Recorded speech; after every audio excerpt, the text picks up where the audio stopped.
आज हम तिल के लड्डू आज आपण तिळाचे लाडू करणार आहोत।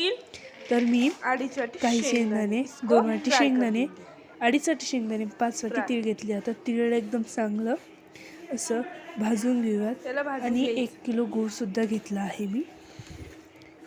तीळला भाजून घेऊयात। तर तीळ आपलीशी चांगली व्यवस्थित भाजलेली आहे। तीळला भाजलेली तीळ साईडला काढून घेऊयात एका ताटामध्ये।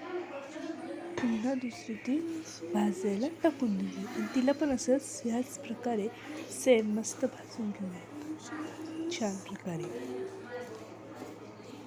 ही पण तीळ आपली भाजलेली आहेत। आता ह्या तीळला पण एका त्याच ताटलीमध्ये काढून घेऊया, एकत्रच ठेवायचं आहे। आता आपण चांगले शेंगदाणे असे भाजून घेऊयात। शेंगदाणे आपण भाजून घेऊयात चांगले असे ब्राऊन होईस्तोवर।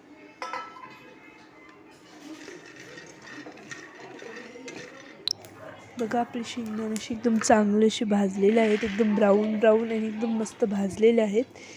आता तीळ आहेत ना आपण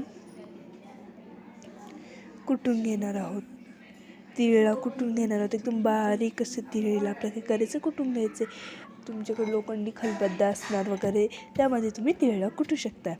तर तीळ आपण मस्त अशी बारीक कुटून घेऊयात। आपली तीळ अशी एकदम बारीक कुटलेली आहेत। तर बघू शकता तुम्ही, मी एका मोठ्या पातेल्यात घेते कारण की मी भरपूर मोठं प्रमाण घेतलं आहे ना। 5 वाटी तीळ आणि 2.5 वाटी शेंगदाणे घेतले आहेत ना। मग आता सगळी तीळ अशाच प्रकारे आपण कुटून घेऊयात। तर आपली सगळी तीळ कुटून झालेली आहेत। आता आपण शेंगदाणे कुटणार आहोत। शेंगदाणे पण एकदम बारीक असं कूट करायचं आहे शेंगदाण्याचा। आपण मिक्सरमधून नका काढू कारण की त्याची चव एकदम भंगार लागेल मग। तर गुळाला सुद्धा आपल्याला फोडून घ्यायचं आणि त्याला गुळाला पण कुटण्यामध्ये कुटून घ्यायचं आहे चांगलं अशा प्रकारे। गुळाला पण एकदम मस्त असं कुटून घेऊया, तुम्ही किसू सुद्धा शकता आणि त्याला सर्व मिश्रण मिक्स करून घेऊया चांगलं। गुळाला एकदम मिक्स करून घ्यायचं, गुळाला असं दाबून सगळे तीळ। आता आपले लाडू जे आहेत तर ते आपण बांधून घेतलेले आहेत। तर तुम्ही बघू शकता आमच्याकडलं म्हणजे आसपास 100 ते 110 लाडू झालेले आहेत, ताटलीभर लाडू झालेले आहेत।